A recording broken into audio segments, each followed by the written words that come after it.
nome, para quem não me conhece, sou Vinícius, sou seminarista da igreja, estou aprendendo, sou estagiário, do reverendo Leonardo. Hoje nós vamos fazer uma coisa diferente, vamos pregar nós dois, na realidade. Está só eu aqui, mas ele também vai pregar. E confesso que é a primeira vez que eu estou pregando dessa forma, Então, vamos ver o que vai sair, reverendo? O nosso texto está em 2 Crônicas, no capítulo 20.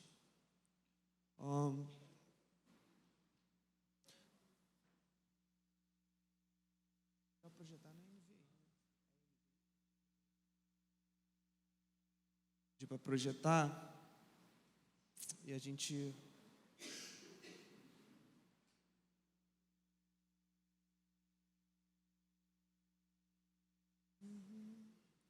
Segundo livro das Crônicas, capítulo 20.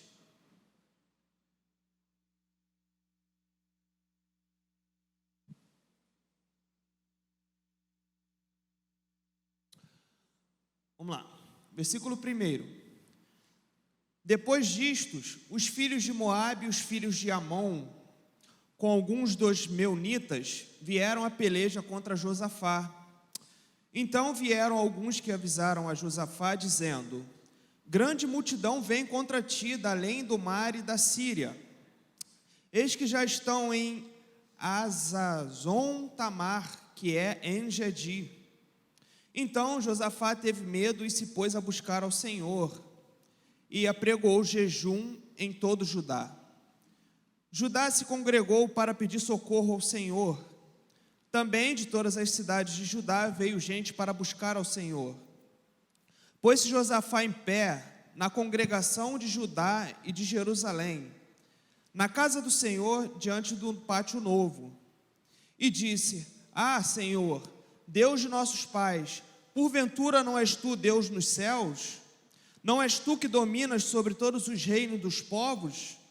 Na tua mão está a força e o poder, e não há quem te possa resistir. Porventura, ó nosso Deus, não lançaste fora os moradores desta terra diante do teu povo de Israel, e não a deste para sempre a posteridade de Abraão, teu amigo? Habitaram nela e nela edificaram um santuário ao teu nome, dizendo: se algum mal nos sobrevier, espada por castigo, peste ou fome, nós nos apresentaremos diante desta casa e diante de ti, pois o teu nome está nesta casa. E clamaremos a ti na nossa angústia, e tu nos ouvirás e livrarás. Agora, pois, eis que os filhos de Amon e de Moabe, e os do monte Seir, cujas terras não permitisse Israel invadir, quando vinham da terra do Egito, mas deles se desviaram e não os destruíram. Eis que nos dão o pago, vindo para lançar-nos fora da tua possessão, que nos deste em herança. Ah, nosso Deus, acaso não executarás tu o teu julgamento contra eles? Porque em nós não há força para resistirmos a essa grande multidão que vem contra nós. E não sabemos nós o que fazer, porém os nossos olhos estão postos diante de ti. Todo Judá estava em pé diante do Senhor, como também as suas crianças, as suas mulheres e os seus filhos. Então veio o Espírito do Senhor no meio da congregação sobre Jaaziel, filho de Zacarias, filho de Benaia, filho de Jeiel, filho de Matanias, levita, dos filhos de Asaf. E disse: dai ouvidos, todo o Judá e vós, moradores de Jerusalém, e tu, ó rei Josafá, ao que não vos diz o Senhor: não temais, nem vos assusteis por causa desta grande multidão, pois a peleja não é vossa, mas de Deus. Amanhã descereis contra eles, e eis que sobem pela ladeira de Ziz. Encontrá-los-eis no fim do vale, defronte do deserto de Jeruel. Neste encontro não tereis de pelejar, tomai posição, ficai parados e vede o salvamento que o Senhor vos dará, ó Judá e Jerusalém. Não temais, nem vos assusteis. Amanhã saí-lhes ao encontro, porque o Senhor é convosco. Então Josafá se prostrou com o rosto em terra, e todo Judá e os moradores de Jerusalém também se prostraram perante o Senhor e o adoraram. Dispuseram-se os levitas dos filhos dos coatitas e dos coreitas, para louvarem o Senhor, Deus de Israel, em voz alta, sobremaneira. Pela manhã cedo se levantaram e saíram ao deserto de Tecoa. Ao sair-lhes eles, pôs-se Josafá em pé e disse: Ouve-me, ó Judá e vós, moradores de Jerusalém. Crede no Senhor vosso Deus e estareis seguros. Crede nos seus profetas e prosperareis. Aconselhou-lhes com o povo e ordenou-lhes cantores para o Senhor que, vestidos de ornamentos sagrados e marchando à frente do exército, louvassem a Deus, dizendo: Rendei graças ao Senhor, porque a sua misericórdia dura para sempre. Tendo eles começado a cantar e a dar louvores, pôs o Senhor emboscadas contra os filhos de Amon e de Moabe e do monte Seir, que vieram contra Judá e foram desbaratados. Porque os filhos de Amon e de Moabe se levantaram contra os moradores do monte Seir, para os destruir e exterminar, e tendo eles dado cabo dos moradores de Seir, ajudaram uns aos outros a destruir-se. Tendo Judá chegado ao alto que olha para o deserto, procurou ver a multidão, e eis que eram corpos mortos, que jaziam em terra sem nenhum sobrevivente. Vieram Josafá e o seu povo para saquear os despojos, e acharam entre os cadáveres riquezas em abundância e objetos preciosos. Tomaram para si mais do que podiam levar, e 3 dias saquearam o despojo, porque era muito. Ao 4º dia se ajuntaram no Vale da Bênção, onde louvaram ao Senhor. Por isso chamaram aquele lugar de Vale da Bênção, até o dia de hoje. Então voltaram todos os homens de Judá e de Jerusalém, e Josafá à frente deles, e tornaram para Jerusalém com alegria, porque o Senhor os alegrara com a vitória sobre os seus inimigos. Vieram para Jerusalém com alaúdes, harpas e trombetas para a casa do Senhor. Veio da parte de Deus o terror sobre todos os reinos daquelas terras, quando ouviram que o Senhor havia pelejado contra os inimigos de Israel. Só até aí.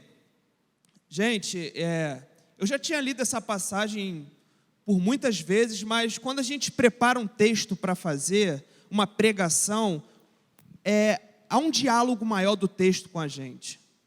E o contexto desse texto é que o rei Josafá, ele era um rei bom, um rei de Israel. Por quê?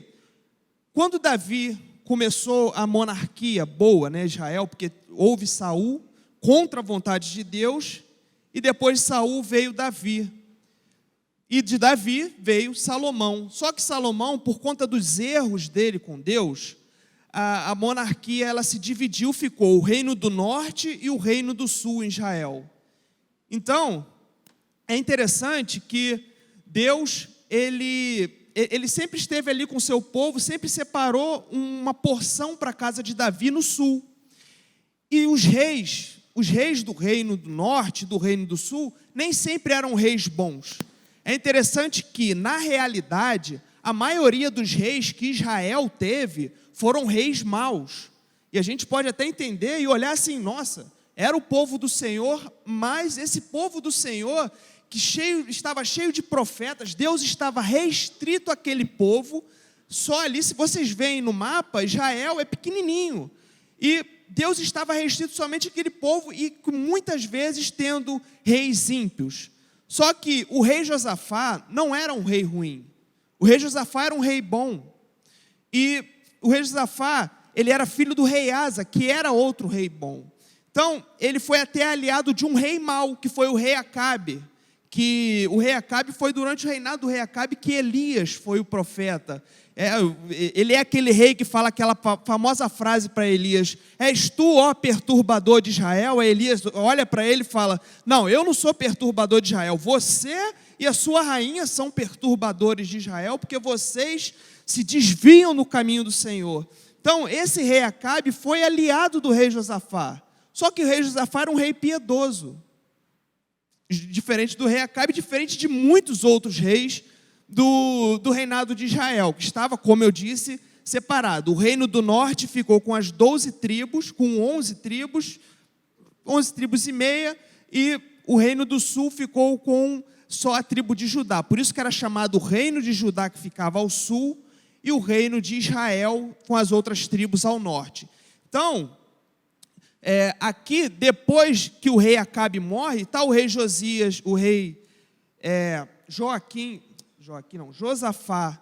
Os nomes são muito parecidos, gente. Joaquim, Josafá, Josias. Mas estava o rei Josafá um dia no castelo, e vem a notícia para ele de que tinha 3 povos cercando Jerusalém. Imagina.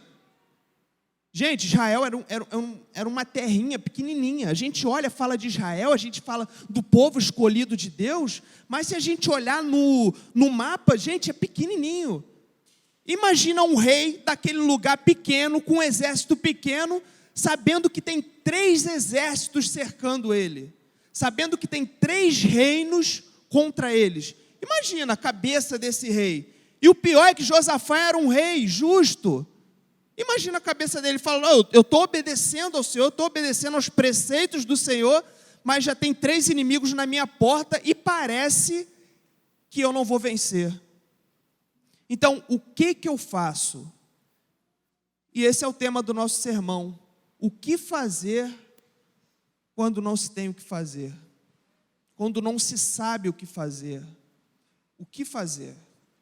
Quem não teve numa situação dessa?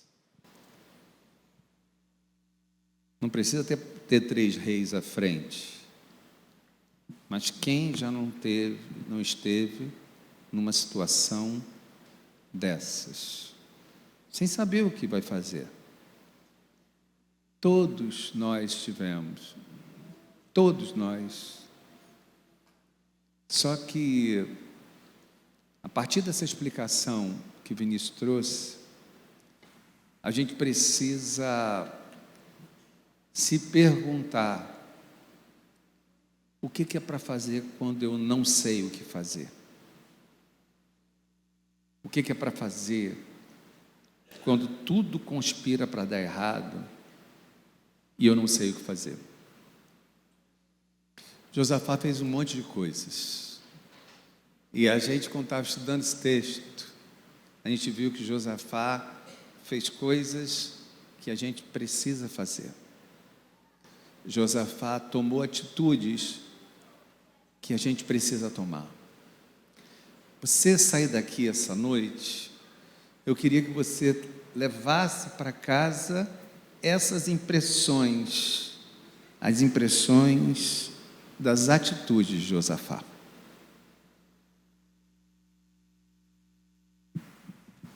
A primeira atitude de Josafá foi, verso 3, orar ao Senhor. Leia o verso 3, por favor.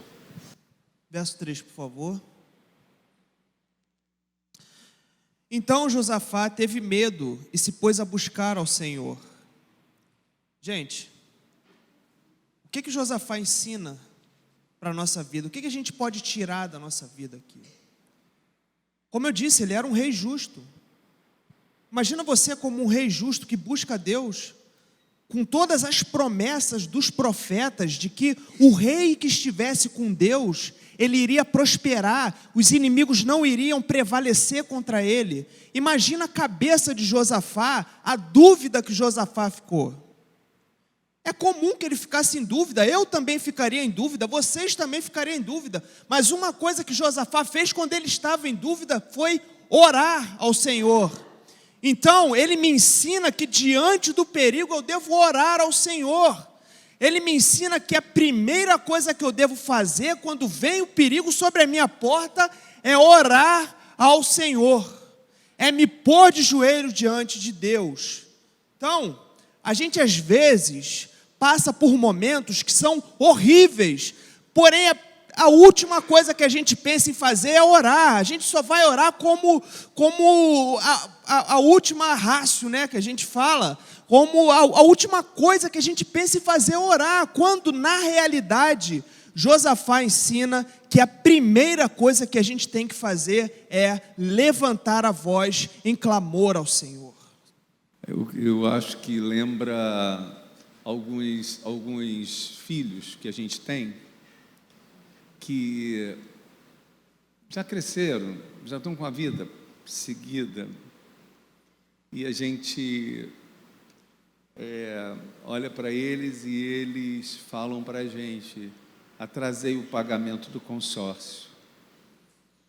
Atrasou o pagamento do consórcio? E já decidiram que o carro vai ser apreendido, vai buscar. Mas quando isso? Semana que vem. Ele atrasou a primeira, atrasou a segunda, atrasou a terceira, mas só conta com a gente na hora que o consórcio quem vai fazer o recolhimento do carro já está chegando. A primeira coisa que a gente tem que fazer é orar. E o que me parece é que nós deixamos para orar lá no final. A outra coisa que o texto ensina para a gente tem a ver com afobamento. Quando a gente decide a coisa através do afobamento, quem não se concentra em Deus diante de um grande problema se afoba. Quem não se concentra em Deus diante de grandes problemas se afoba, se precipita, atira para todos os lados. O que a gente precisa saber é que a oração desacelera a gente. A gente precisa orar para desacelerar. A gente precisa orar para conseguir parar.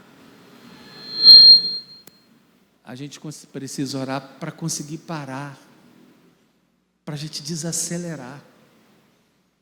Então, o que Josafá faz? Ele ora. E outra coisa, ele não toma uma atitude afobada. Gente, eu penso, quando se fala em afobamento, eu penso logo em decisões precipitadas. Certa vez eu estava conversando com um amigo, e ele estava numa situação horrível no relacionamento dele, no noivado dele. Ele falou para mim: não, eu vou chegar em casa e a primeira coisa que eu vou fazer é pedir para ela vir aqui na minha casa, pegar as coisas dela que estão aqui e mandar ele embora, não sei o que lá. Aí eu olhei para ele e falei: cara, primeiro eu acho que você está tomando uma decisão precipitada. E segundo, eu acho que uma decisão dessa não pode ser tomada assim, de cabeça quente, porque uma decisão precipitada é ruim quando depois que passar a tormenta ali, aquele momento horrível, você vem a se arrepender. Então, e para a gente que é crente, né? Nós devemos entender que nossas decisões, ainda mais uma decisão séria, deve ser tomada depois que a gente ouve a voz de Deus. Ela não pode ser pautada na ansiedade. Ela não pode ser pautada no nervosismo. A gente tem a oportunidade de segurar nas mãos certas. A gente tem a oportunidade de segurar na mão certa. Mas na hora da aflição, é justamente a hora que a gente larga a mão. É como se a gente estivesse atravessando o sinal com uma criança de 5 anos. E no meio daquela estrada larga, daquela avenida bem larga e bem cheia de carro, o sinal abrisse. Não é hora de largar a mão. É hora de segurar a mão. E quando a gente toma decisões precipitadas, pautada na nossa ansiedade, o que a gente faz é largar a mão. Então, diante das tormentas da vida, a gente tem que aprender com Josafá o quê? Que nós devemos buscar ver o sobrenatural. Não somente as circunstâncias que estão ao nosso redor, porque, como eu disse, se coloquem no lugar de Josafá. A situação era horrível para ele, era difícil, não tinha como ele vencer aqueles exércitos, não tinha como. O exército dele era mais fraco e era um só. Só que o que ele quis fazer? Ele quis ver o sobrenatural de Deus, ele fez a coisa certa, porque ele era um rei bom, porque ele era um rei piedoso, e quem é bom e piedoso, busca ver o sobrenatural, busca ver Deus diante dos problemas. Então, nossa oração é a forma com que a gente luta. Como é que você luta? Você luta de joelhos. O crente luta de joelhos. Então, a forma do crente lutar é de joelhos. É assim como Paulo fala: eu sei em quem eu tenho crido, eu sei em quem eu tenho crido. Então, a gente deve se esforçar para ter essa vida de oração. Eu acho que a gente se pergunta por que a gente ora, né? Por que eu oro se Deus já sabe? Para que eu oro se Deus já sabe? Eu não oro para dizer coisas para Deus que Deus já sabe. Eu oro, como falou ele, para viver uma coisa espiritual com Deus. Então a pergunta é: por que eu oro?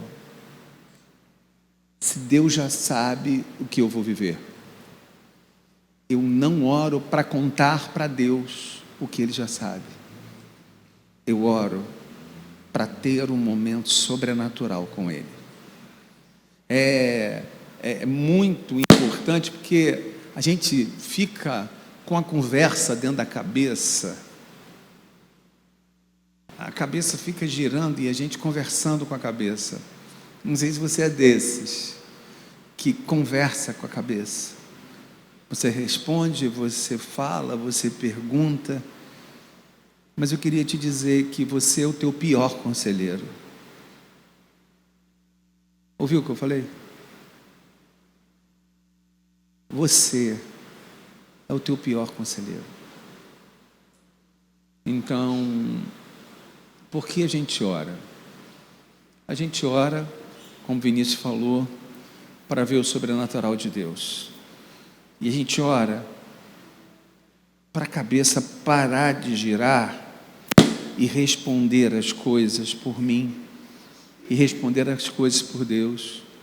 Talvez o melhor momento seja esse. Seja o momento que a gente para essa cabeça e ora. Por que eu oro? Eu oro para parar. Por isso que eu oro. Eu oro para viver o sobrenatural. Por isso que eu oro.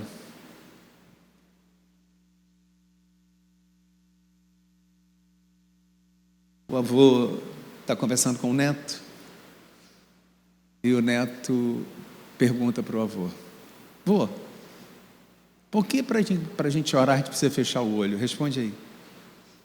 A gente precisa fechar o olho porque... Nunca se perguntou isso? Vocês são adolescentes. Por que eu preciso fechar o olho? Por que para orar eu preciso fechar o olho? Aliás, por que para orar eu preciso falar em voz alta?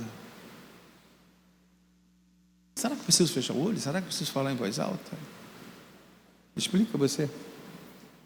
Eu preciso fechar o olho porque eu preciso me concentrar. Porque... Para uns, oração é fácil. Sim. Para uns, oração é Sim. fácil. Tem gente que consegue orar com facilidade. Para outros, orações não é fácil. Para mim não é. Não, para mim também não é fácil.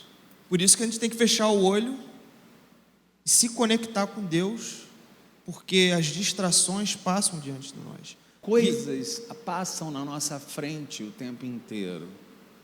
A gente precisa fechar o olho, às vezes, porque a gente precisa calar a alma. A gente não fecha o olho para ficar escuro. A gente fecha o olho para calar a alma. Porque oração é luta. Oração é luta. E a nossa luta é de joelhos. Nós falamos em voz alta porque nós queremos declarar para as pessoas que a gente tem um Pai nos céus. Porque a gente pode falar em voz baixa, mas a gente quer falar em voz alta para as pessoas verem que a gente tem um Deus. E não é só isso, às vezes é sono. A oração é luta porque eu acho que é o momento que a gente sente sono na oração.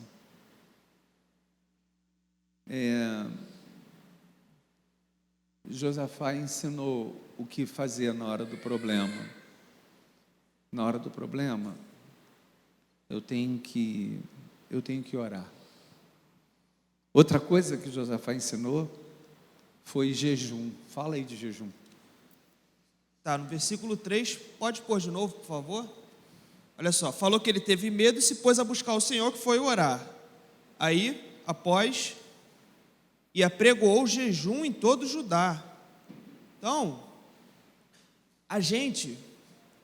nós não oramos, a nossa teologia não crê numa barganha com Deus, sabe?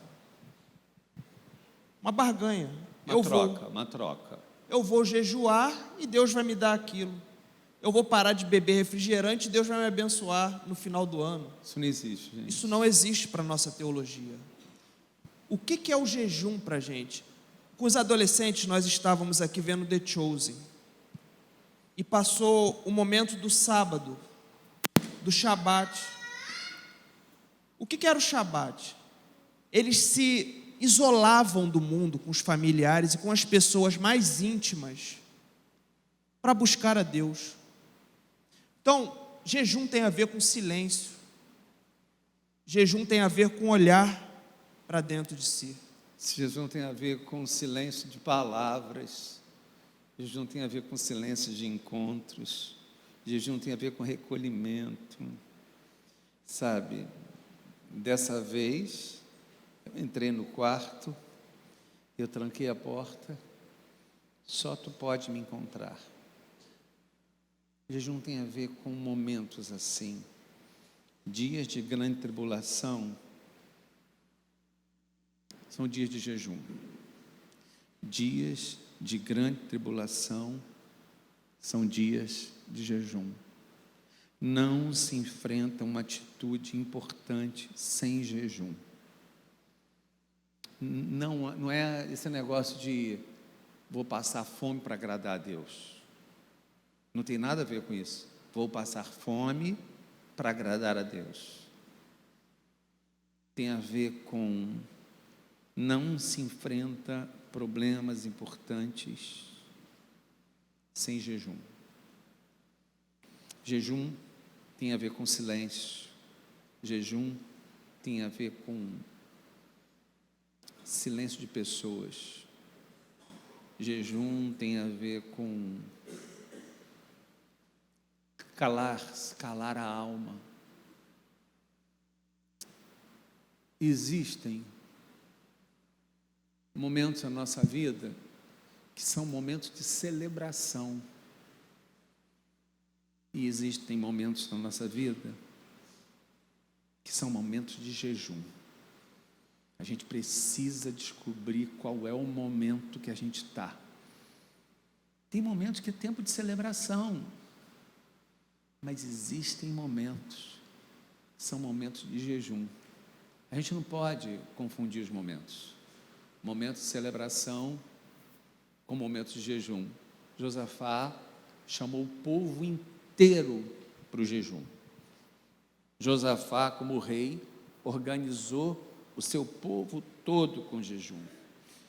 Que a gente deve fazer quando não sabe o que fazer? Cercar-se de ajuda espiritual. Bota o verso 4, por favor. Depois o verso 13. E todo Judá se ajuntou para pedir ajuda ao Senhor. O que fazer quando eu não sei o que fazer? Me cercar de ajuda espiritual. O que fazer quando eu não sei o que fazer? Dividir a minha vida com o povo de Deus. O que fazer quando eu não sei o que o texto diz? Estavam de pé pedindo ajuda. Até crianças de colo estavam lá de pé pedindo ajuda. O que fazer quando eu não sei o que fazer? Imagina um rei ter que dizer para o povo que ele não sabia o que fazer. Imagina um rei pedindo ajuda ao povo, dizendo assim: ora por mim, vamos orar pelo povo. O povo deve pensar: meu Deus do céu, ele que é o rei, ele que foi escolhido por Deus. Imagina, às vezes a gente comete o maior erro do mundo quando está vivendo uma aflição. O maior erro do mundo é achar que a gente tem que resolver aquilo sozinho. O maior erro do mundo é dizer assim: isso é imaturidade, isso é orgulho. Eu não quis te ocupar. Eu não quis ocupar você. Não é verdade, isso é um orgulho que o rei abriu mão. Um orgulho que a gente precisa abrir mão, que a gente não atravessa sozinho, sabe? Às vezes a gente fica confuso, atordoado. Quem é que vai me ajudar a discernir o caminho, quando eu não estou conseguindo nem ouvir a voz de Deus, quando eu não sei o que fazer? O que fazer quando eu não sei o que fazer? Me cercar de ajuda espiritual. Precisamos de alguém do nosso lado. Precisamos de alguém, porque a gente precisa de outra voz falando. Precisamos de alguém que nos levante do chão. Nós estamos falando de um rei que pede ajuda. O desafio maior que eu tenho não é o exército que vem. Às vezes o desafio maior que eu tenho é o eu interior. Esse é meu grande desafio. Essa minha incapacidade de pedir ajuda, essa minha necessidade de ficar embotado, essa minha necessidade de me encolher. A gente não pede ajuda, a gente tem problema com os filhos, problemas que poderiam ser mais simplificados. A gente não pede ajuda, a gente tem problema no casamento. E aí a gente vai falar nessas coisas quando essas coisas saíram do controle. O que Josafá fez?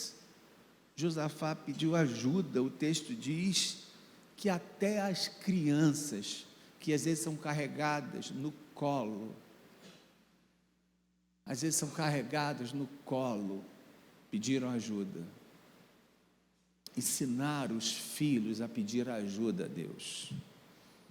Uma tarefa nossa quando as crianças são pequenas. O texto diz: até as crianças de colo clamaram e pediram ajuda.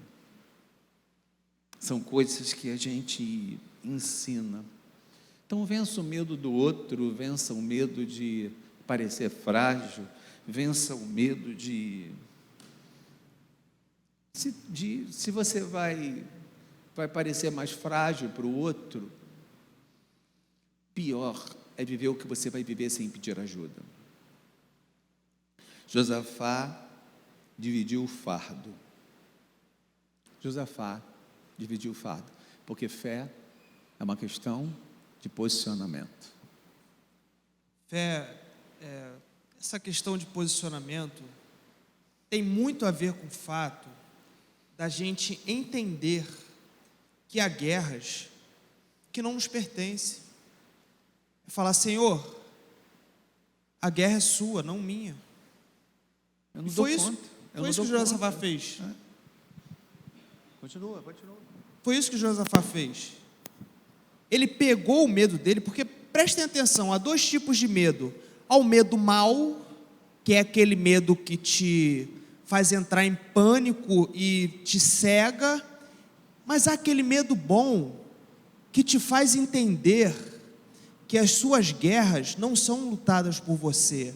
Aquele medo bom de falar: Senhor, eu coloco nas suas mãos não sou eu quem vou lutar, eu entrego essa questão ao Senhor, eu lanço diante do Senhor essa questão. Este é o medo bom. Eu preciso acreditar que Deus é capaz. Um grande problema nosso é entender que Deus é capaz. Deus é capaz.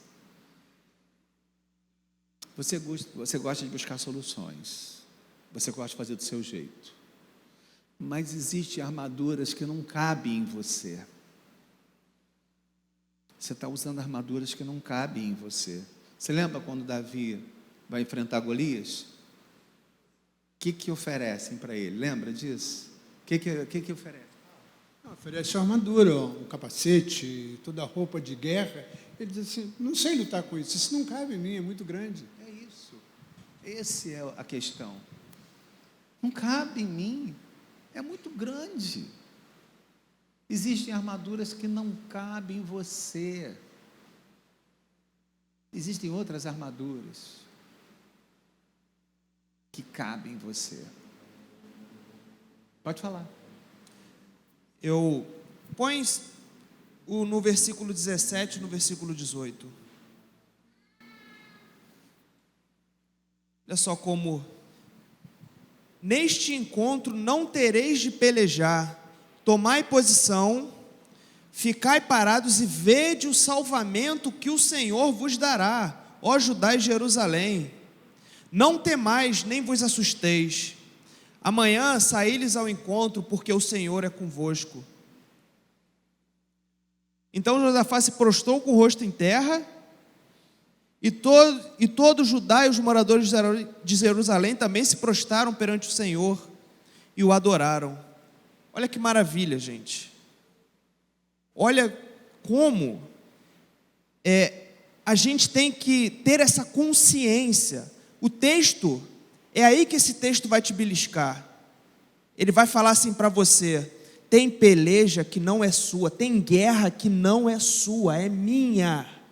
Então para de querer lutar as minhas guerras e lança diante de mim isso. É aí que esse texto tem que te beliscar. O texto fala ainda assim, não há força em nós, no verso 12, não há força em nós, mas nossos olhos estão postos em Ti.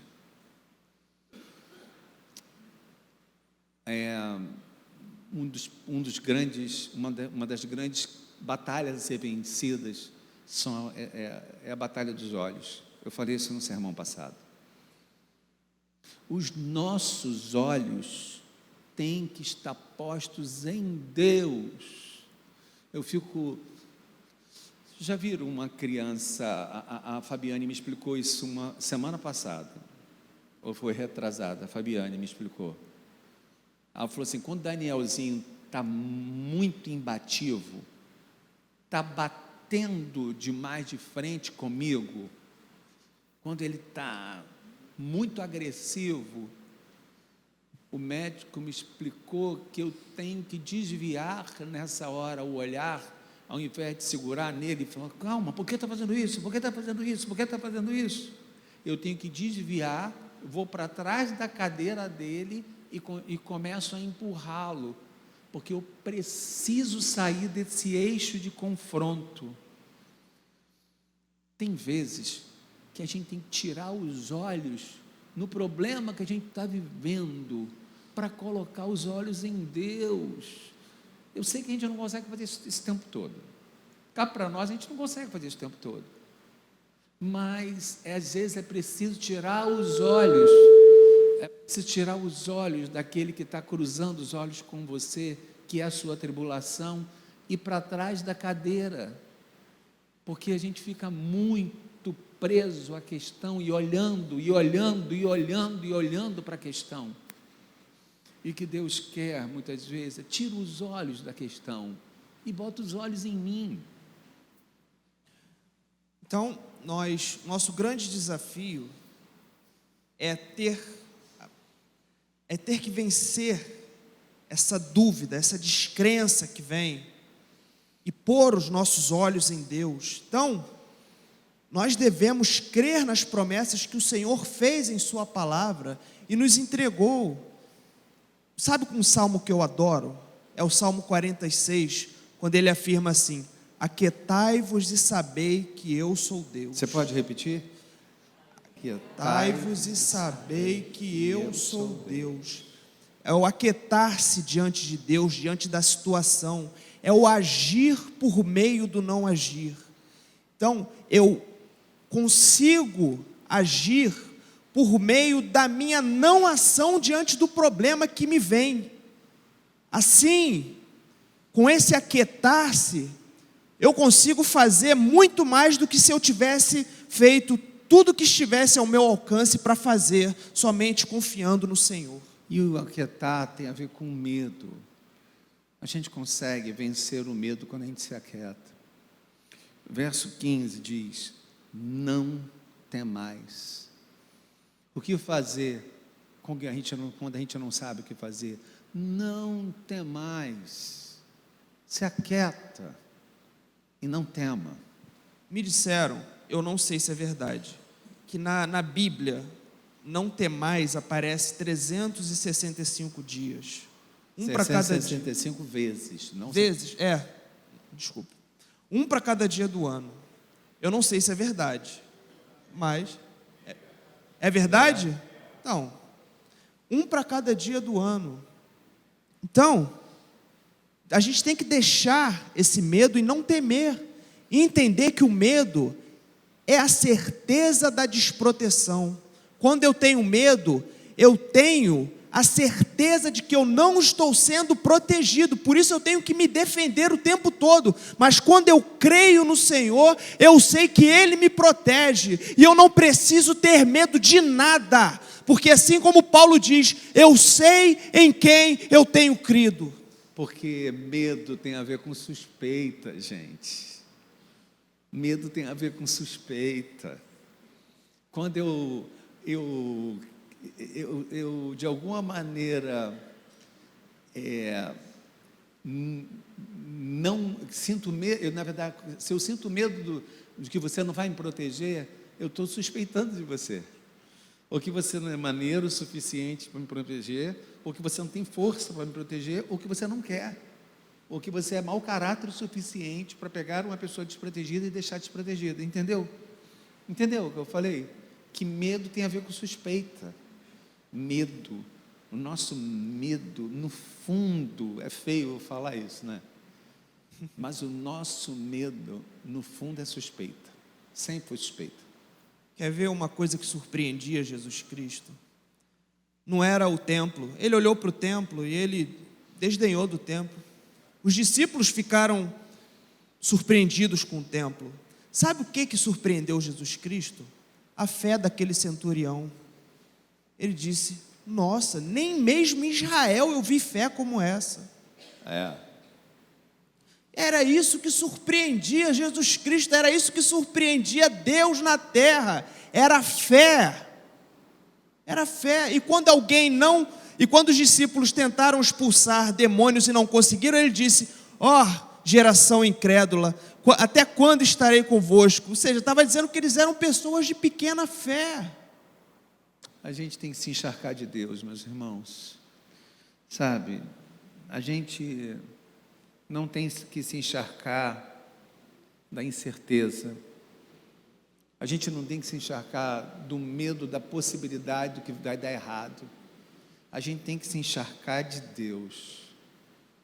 A grande resposta que Josafá tem e ouve do Senhor, Josafá ouve uma resposta do Senhor. Josafá ouve do Senhor: baixa a espada e levanta o louvor. Gente, isso é difícil demais. Louvar na tribulação é difícil demais. Nós nascemos debaixo de um louvor de um homem que não temia nada. Lutero não temia nada. Na frente dele estava um imperador Importante a gente falar nisso, hein? Está chegando. Está chegando o domingo mês que da vem, Reforma Protestante. Mês da Reforma Protestante. O imperador Carlos V, que era o homem mais poderoso da Europa, estava na frente dele, chegou para ele e disse: você nega as suas obras? Tá certo que ele falou: eu preciso de um dia para pensar. Mas no outro dia ele foi corajoso. Ele não estava num dia bom, ele foi para casa Porque orar. a gente não pode ser precipitado. Não podemos agir por emoção. Entendeu? A gente não pode ser precipitado. Fala. Ele chega no outro dia e fala: olha só, eu não posso negar as minhas obras, porque a menos que eu seja convencido pela palavra de Deus de que elas estão erradas, eu não posso negá-las, porque eu não posso aceitar uma fé que está baseada somente na tradição da igreja. Eu creio assim, eu não posso e não negarei. Ainda falou que Deus me ajude. E Lutero pega essa fé que existe dentro dele e escreve o quê? Você pode falar comigo? Castelo forte é o nosso Deus. Ele transforma a sua certeza em quê? Louvor, em hino. É isso. Ele transforma as suas certezas em louvor. O louvor, quando o Senhor diz para Josafá: Josafá, abaixa a espada e ergue o louvor. Porque é isso que Deus quer de nós. Deus quer que a gente abaixe a espada e erga o louvor. A gente tem que controlar. A gente está na esquina, gente, entre controlar as emoções e entrar em pânico. Então, quando isso acontece, abaixa a espada e ergue o louvor, porque tem coisas que só pertencem ao Senhor. Tudo que a gente falou aqui até agora, tudo que a gente falou aqui, tem muito a ver com o que diz a nossa tradição reformada. O fato é que nós somos calvinistas, nós seguimos o pensamento de João Calvino, e esse pensamento é pautado no fato de que Deus é soberano. Deus é soberano. E o fato de eu saber que Deus é soberano é que Ele é o Senhor da minha vida. Pastor, eu lembro muito de Isaías quando fala em soberania de Deus. Ele diz: no ano da morte do rei Uzias, eu vi o Senhor sentado num alto e sublime trono. O que era isso? O que Deus estava querendo mostrar a Isaías? Isaías, eu estou no trono. Pode estar acontecendo o que for, eu estou no trono. Você pode repetir isso? Eu estou no trono. De novo. Eu estou no trono. Pode estar acontecendo o que for, mas eu estou no trono. Então, prestem atenção nisso. O Apocalipse, quando começa as visões, João está na ilha de Patmos, e ele está numa situação horrível na ilha de Patmos. Quando começa as visões, o que ele vê? Um trono. Eu vi o Senhor no alto e sublime trono. Sempre que há na Escritura esse momento em que a pessoa está tendo essa crise de olhar, como o pastor falou, ao redor e ver essa confusão e ver tudo indo contra ela, o Senhor aparece num alto e sublime trono. Ele falou para João: João, tem o imperador romano, tem a besta do Apocalipse, mas tem a mim no trono. Então sou eu que estou enviando essa mensagem a você, e você se aquieta e confia em mim. Projeta o verso 16 e o verso 17, por favor.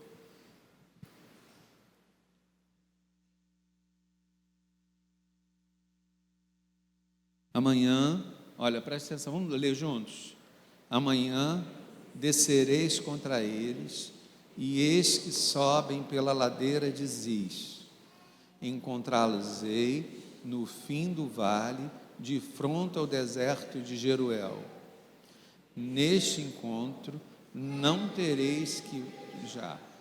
Tomai posição, ficai parados, veja o salvamento do Senhor. É isso. Veja o salvamento do Senhor, o que o Senhor vos dará, ó Judá e Jerusalém. Deixa eu dizer uma coisa aqui. o que cabia a Deus? Cabia a Deus é fazer aquele milagre. Mas o que cabia a Josafá? A Josafá cabia orar, jejuar, recrutar cantores, ficar na posição. Tem coisas que cabem a Deus, mas tem coisas que cabem a você. O problema é que você confunde. O problema é que tem gente que descansa e acha que não tem nada para fazer. Mas cabia a Josafá orar, jejuar, recrutar, tomar posição, ficar lá, baixar. Existiam coisas que eram destinadas a Josafá. Eu queria dizer que nesse momento que você está vivendo, você tem que diferenciar previdência de providência. Previdência de providência. Existem coisas que você precisa contar com a providência de Deus. Existem coisas que você tem que providenciar. Por exemplo, equipar-se, preparar-se, trabalhar, controlar a ansiedade e o medo, eram coisas que ele tinha que providenciar. Mas o milagre era a providência de Deus. O que fazer quando eu não sei o que fazer? Lembrar quem Deus é. Quando os grandes homens de Judá viram o inimigo, o Senhor mandou que eles não temessem, porque daria a vitória. Então mandou eles cantar uma forte canção, abaixar a espada e levantar o louvor. Quando não sabemos o que fazer, normalmente começamos com coisa errada. Vamos ficar em pé para ouvir as frases finais. Vem para cá, Vinícius. Vem para cá, reverendo Vinícius. Vinícius é primeiro anista do seminário. Primeiro anista. Está falando bonitinho, não está? Palmas para ele, gente, por favor. Está falando bonitinho. Um primeiro anista, gente. Está falando muito bonitinho. Não está? Muito, muito. Então eu queria falar para você as frases, para você levar para casa. Está preparado para as frases? Quando não sabemos o que fazer, normalmente começamos pela coisa errada. Quando não sabemos o que fazer, nós normalmente começamos pela coisa errada. Não se concentre no problema, se concentre em Deus. Quando o problema, o centro do problema não são os amonitas e moabitas.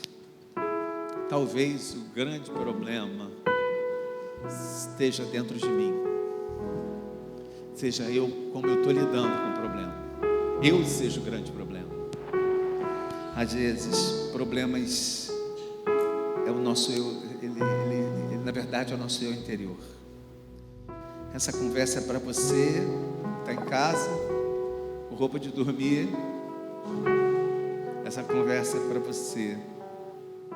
Não repare nas coisas, repare em Deus.